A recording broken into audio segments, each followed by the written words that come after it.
அன்புக்குரிய மாணவ செல்வங்கள் அனைவருக்கும் இனிதான வணக்கங்கள். இக்காணொளியிலே பகுதி 1 தொடர்புடைய சில வினாக்களும் அவற்றுக்கான விளக்கங்களையும் பார்க்க இருக்கின்றோம். அந்த வகையிலே முதலாவது வினா வடிவத்தை அவதானித்துக் கொள்ளுங்கள். வெண்வரி படம் சார்ந்த வினாவாக அமைந்திருக்கின்றது. ஒரு உருவை பயன்படுத்தி 3 வினாக்கள் இங்கே வழங்கப்பட்டிருக்கின்றன. 3 வினாக்களையும் அவதானித்துக் கொள்ளுங்கள். முதலாவதாக எழுத்து கே அமைந்துள்ள இடத்திற்கு பொருத்தமான எண். அடுத்த வினா எழுத்து எம் அமைந்துள்ள இடத்திற்கு பொருத்தமான எண். அடுத்த வினா எழுத்து பி அமைந்துள்ள இடத்திற்கு பொருத்தமான எண். இந்த 3 வினாக்களையும் உருக்களோடு சேர்ந்து அவதானிப்போம். தற்போது உருவை அவதானித்துக் கொள்ளுங்கள். வட்டமானது 3ஆல் மீதியின்றி வகுபடும் எண்களை குறிக்கின்றது. சதுர வடிவம் 4ஆல் மீதியின்றி வகுபடும் எண்களை குறிக்கின்றது. எனவே உங்களுக்கு தெரியும், செவ்வக கட்டமானது இங்கே எண்களை குறிக்கின்றதாக அமையும். இவ்வாறாக அமைகின்ற போது முழுமையான எண்களை குறிக்கின்றதாக இருக்கும். அதற்குள் வட்டம், சதுரம் ஆகிய 2 தள வடிவ உருக்களை பயன்படுத்தி வகைப்படுத்தி வேறுபடுத்தி காட்டப்பட்டிருக்கின்றது. எனவே 3ஆல் மீதியின்றி வகுபடும் எண்கள், 4ஆல் மீதியின்றி வகுபடும் எண்கள், இந்த 2 விடயங்களும் ஒன்று சேர்வது போன்று ஒரு தரப்பட்டிருக்கின்றது. உதாரணமாக கே என்கின்ற எழுத்தை அவதானித்துக் கொள்ளுங்கள். 3ஆல் மீதியின்றி வகுபடக்கூடிய வட்டத்துக்குள்ளே அமைந்திருக்கின்றது கே எம். இந்த 2 எழுத்துக்களும் குறிக்கின்ற எண்கள், இந்த 2 எழுத்துக்களும் குறிக்கின்ற எண்கள் நிச்சயமாக 3ஆல் மீதியின்றி வகுபடும் எண்களாக அமையும். அதே நேரம் எம் மற்றும் ஆர், எம் மற்றும் ஆர் இந்த 2 எழுத்துக்களும் நிச்சயமாக 4ஆல் மீதியின்றி வகுபடும் எண்களாக அமையும். அதே நேரம் எம் என்கின்ற எழுத்து இந்த 2 வகைப்பாடுகளுக்கும் பொதுவானதாக காணப்படுகின்றது.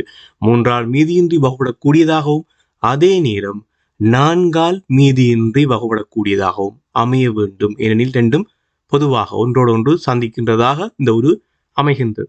அதே நேரம் இந்த வட்டம், சதுரத்துக்கு வெளியே பி என்கின்ற எழுத்து காணப்படுகின்றது.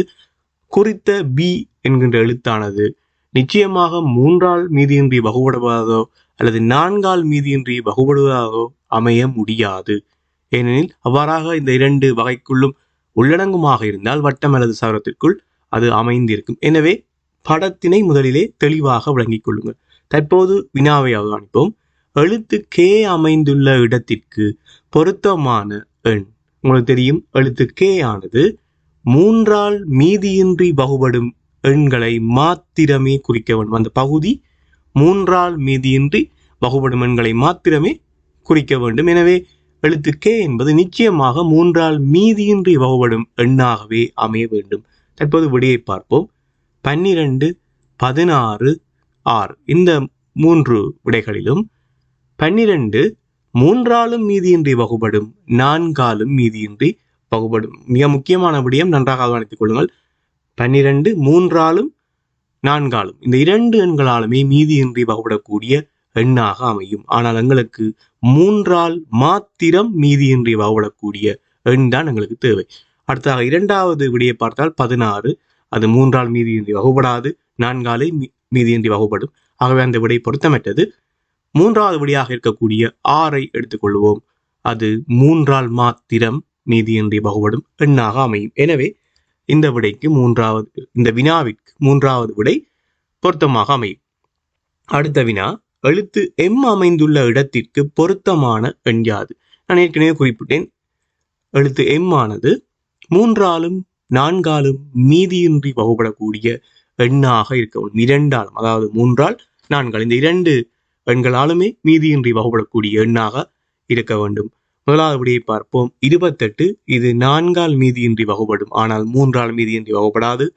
24 3ஆல் மீதியின்றி வகுபடும், 4ஆலும் மீதியின்றி வகுபடும். ஆகவே இது மிக பொருத்தமான விடையாக அமையும். 18 3ஆல் மாத்திரம் மீதியின்றி வகுபடும்.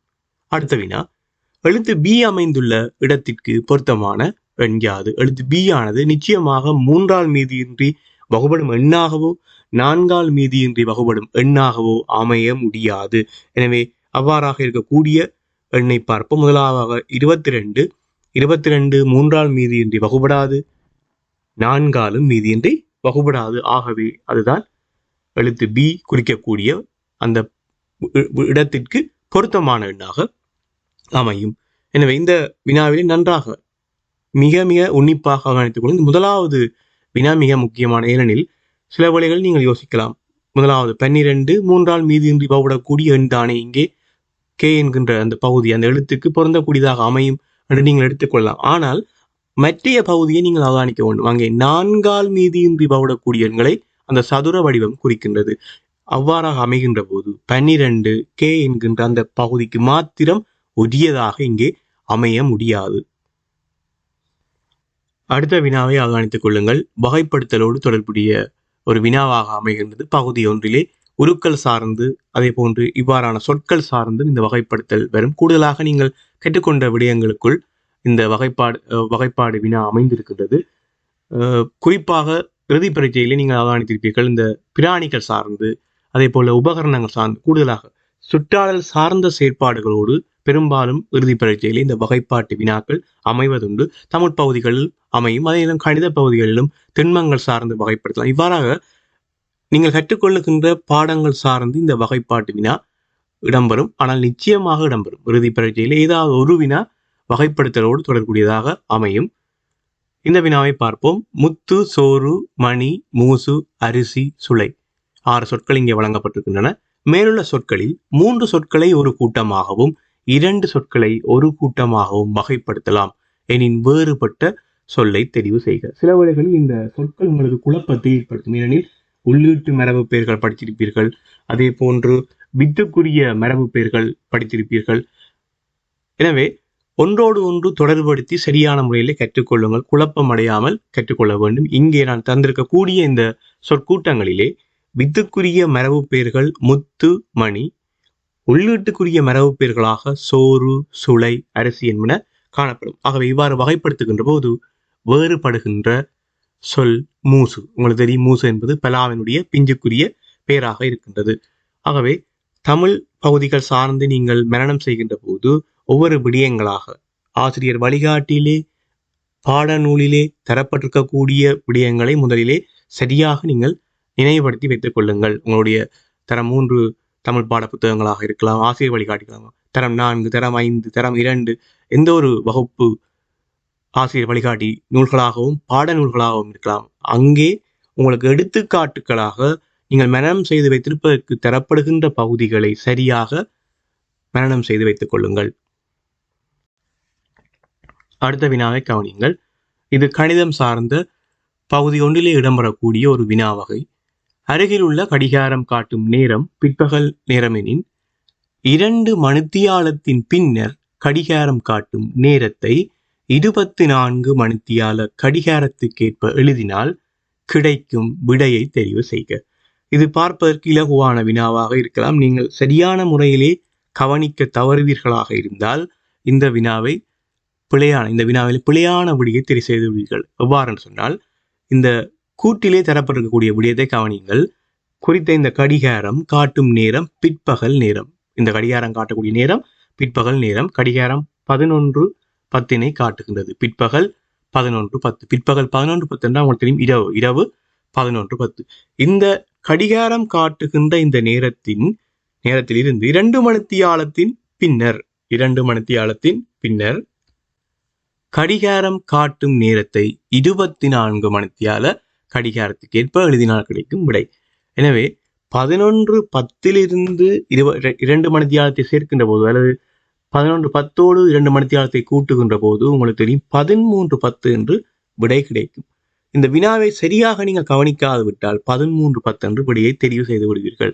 இங்கே எந்த விடயத்தை கவனிக்க வேண்டும் என்று சொன்னால், கடிகாரம் ஏற்கனவே பிற்பகல் நேரத்தை தான் காட்டுகின்றது. அதாவது இரவு 11:10. இரவு 11:10 2 மணித்தியாலத்தின் பின்னர் எங்களுக்கு கிடைக்கக்கூடிய அந்த 13:10 என்பது முற்பகல் 1:10 இருக்கும். முற்பகல் 1:10 என்பது பிற்பகல் 11:10 12 மணி வரைக்கும், அதாவது 11:59 வரைக்கும் அன்றைய நாளாக இருக்கும். நள்ளிரவு 12 மணியிலிருந்து அடுத்த நாள், அதாவது முற்பகல் வேளையாக மாறிவிடும். நன்றாக அவதானித்துக் கொள்ளுங்கள், முற்பகல் வேளையாக மாறிவிடும். எனவே இந்த இடத்திலே நீங்கள் கவனிக்க வேண்டியது, 2 மணித்தியாலத்தின் பின்னர் எங்களுக்கு கிடைக்கக்கூடிய அந்த 1:10 என்பது முற்பகல் வேளைக்குரியதாகும். எனவே 13:10 என்கின்ற போது முற்பகலுக்கு நாங்கள் அதை மாற்றுகின்ற போது, அதாவது முற்பகல் வேளையாக அந்த நேரத்தை எடுத்துக்கொண்டால் 1:10 என்று எங்களுக்கு விடை கிடைக்கும். அதே நேரம் 24 மணித்தியால கடிகாரத்துக்கு ஏற்ப எழுத சொல்லி இருக்கின்றார்கள். ஆகவே 0, 1, 2 புள்ளிகள் வைக்க வேண்டும், பின்னர் 10 என்று போட்டுக்கொள்ள வேண்டும். 24 மணித்தியால கடிகார முறைக்கேற்ப நேரங்களை எழுதுவது தொடர்பாக உங்களுக்கு தரம் 5 பயிற்சிகள் ஏராளம் இருக்கின்றன. அவற்றை செய்து பழகிக்கொள்ளுங்கள். அடுத்த வினா, ஒரு மாணவனிடம் உள்ள 20 நாணய குட்டிகள் தொடர்பான தகவலை அருகில் உள்ள உரு காட்டுகின்றது. அவனிடம் உள்ள ஒரே அளவான பெறுமதியை உடைய நாணய குட்டிகள் எவை? இந்த வினாவும் பார்ப்பதற்கு இலகுவாக இருக்கும். ஆனால் இங்கும் நீங்கள் கவனிக்க வேண்டிய விடயம், கூடுதலாக நான் நாணயங்கள் சார்ந்த வினாக்கள் வருகின்ற போது 2 விடயங்களை உங்களுக்கு அடிக்கடி நான் கூறுவேன். ஒன்று நாணயங்களுடைய எண்ணிக்கை, மற்றது நாணயங்களுடைய பெறுமதி. இந்த இரண்டுக்கும் இடையிலான வேறுபாட்டை எப்பொழுதுமே நினைவில் வைத்துக் கொள்ள வேண்டும். அது சரியாக இருந்தால் வினாவை நீங்கள் தவறாக செய்ய மாட்டீர்கள். அதனை கவனிக்காது விட்டால் நாணய குட்டிகளுடைய எண்ணிக்கை, பெறுமதி எல்லாம் ஒன்றொன்று குழப்பமடைந்து சரியான விடையை நீங்கள் பெற்றுக்கொள்ள முடியாமல் இருக்கும். எனவே இந்த வினாவை பார்ப்போம். ஒரு மாணவனிடம் 20 நாணய குட்டிகள் இருக்கின்றன. படத்தை பாருங்கள். ஒரு செவ்வக வடிவம் 3 பகுதிகளாக பிரிக்கப்பட்டிருக்கின்றது. சரிசமமாக பிரிக்கப்பட்டு அதன் பின்னர் பாதி பகுதி மீண்டும் பாதிகளாக பிரிக்கப்பட்டிருக்கின்றது. அதாவது கால்வாசியாக பிரிக்கப்பட்டிருக்கின்றது. முழு வடிவத்திலே 50% அரைவாசி பகுதிகளாக இருக்கின்றது. அவ்வாறாக இருந்தால் அந்த மாணவனிடம் இருக்கக்கூடிய 20 நாணய குட்டிகளில் அதனுடைய அரைவாசி, அதாவது 10 நாணய குட்டிகள் 50% இருக்கும். அதனுடைய மீதி 2 ரூபாயும் 1 ரூபாயும் இருக்க போகின்றது. ஆகவே 2 ரூபாய் நாணய குட்டிகள் 5 இருக்கின்றது. 1 ரூபாய் நாணய குட்டிகள் 5 இருக்கின்றன. இந்த இடத்துல நீங்கள் முதலாவது விடயத்தை கவனித்துக் கொள்ளுங்கள். இவை அவற்றினுடைய நாணயங்களுடைய எண்ணிக்கை. இப்போது நான் கூறிய விடயம் நாணயங்களுடைய எண்ணிக்கை தான் கூறியிருக்கின்றேன். 20 நாணய குட்டியில் 50% நாணய குட்டிகள், 10 குட்டிகள் அங்கே இருக்கின்றன. 2 ரூபாய் நாணய குட்டிகள் 5 இருக்கின்றன. 1 ரூபாய் நாணய குட்டிகள் 5 இருக்கின்றன. இவை நாணய குட்டிகளுடைய எண்ணிக்கை. இவை பெறுமதி அல்ல, இவை எண்ணிக்கை. ஆகவே சம பெறுமதி உடைய அல்லது ஒரே அளவான பெறுமதி உடைய என்ற வினாதான் இங்கே கேட்கப்பட்டிருக்கின்றது. இதனை பார்த்த உடனே சில பேர் உடனடியாக 2 ரூபாய் 1 ரூபாய்க்கு விடையை தெரிவு செய்து விடுவார்கள். அது தவறு. அதாவது இங்கே சம எண்ணிக்கையில் நாணயங்கள் இருப்பதுதான் 2 ரூபாயும் 1 ரூபாயும். சம எண்ணிக்கையிலே தான் நாணய குட்டிகளுடைய எண்ணிக்கையிலே 2 ரூபாய் நாணயமும் 1 ரூபாய் நாணயமும் சம எண்ணிக்கையிலே இருக்கின்றது. ஆனால் பெறுமதியிலே சமன் அல்ல, பெறுமதியிலே சமம் அல்ல. இப்போது நாங்கள் அவற்றுடைய பெறுமதியை பார்க்க வேண்டும். 50% 10 குட்டிகள் காணப்பட்டால் அதனுடைய பெறுமதி, மொத்த பெறுமதி 50% மொத்த பெறுமதி 5 ரூபாயாக இருக்கும். 2 ரூபாய் நாணய குட்டிகள் 5 காணப்பட்டால் அவற்றினுடைய மொத்த பெறுமதி 10 ரூபாயாக இருக்கும். 1 ரூபாய் நாணய குட்டிகள் 5 காணப்பட்டால் அவற்றினுடைய பெறுமதி 5 ரூபாயாக இருக்கும். தற்போது அவதானித்துக் கொள்ளுங்கள். தற்போது நான் வழங்கியிருக்கின்ற தகவல் நாணய குட்டிகளுடைய பெறுமதி. ஆகவே அந்த மாணவனிடம் 50% நாணய குட்டிகளுடைய பெறுமதியாக 5 ரூபாய், மொத்த பெறுமதி 5 ரூபாய் அங்கே இருக்கின்றது. 2 ரூபாய் நாணய குட்டிகளுடைய அவரிடம் 10 ரூபாய் பெறுமதியுடைய நாணய குட்டிகள் அங்கே இருக்கின்றது. 10 ரூபாய் இருக்கின்றது, 10 ரூபாய் பெறுமதி. அதே போல 1 ரூபாய் நாணய குட்டியில் 5 குட்டிகள் வைத்திருக்கின்றார். அவருடைய அந்த நாணய குட்டிகளுடைய மொத்த எண்ணிக்கை, மொத்த பெறுமதி 5 ரூபாய். தற்போது பெறுமதிகளை அவதானித்துக் கொள்ளுங்கள். பெறுமதிகள் இந்த இடத்திலே எந்த நாணய குட்டிகளுடைய பெறுமதிகள் சமமாக இருக்கின்றன என்று பார்த்தால் 50% 1 ரூபாயும் தான் அவரிடம் சம பெறுமதி, ஒரே அளவான பெறுமதியுடைய நாணய குட்டிகளாக இங்கே இருக்கின்றன. ஆகவே விடை 3வது விடை 50% 1 ரூபாய். எனவே இந்த வினாவிலே, இவ்வகை வினாவிலே நீங்கள் கவனிக்க வேண்டிய விடை நான் மீண்டும் கூறுகின்றேன்.